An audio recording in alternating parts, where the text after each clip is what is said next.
Welcome back to another technical deep dive here in the debug zone. Today we're tackling a big question and breaking it down with insights from other users. Hopefully this clears up some misconceptions and helps you get the answer you need. So buckle up, stay a little curious, and let's jump right in.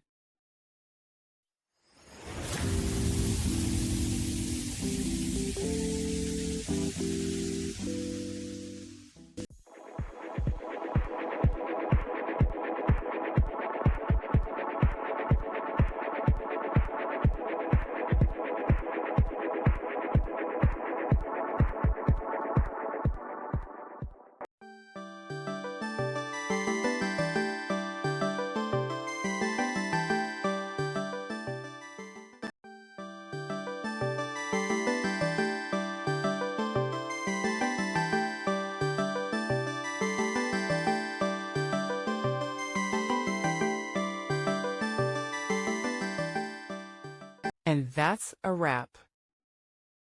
I hope you found the answer you were looking for. If you did, take a second to hit that subscribe button. It really helps out.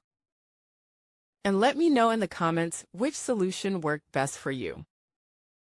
See you next time in the debug zone.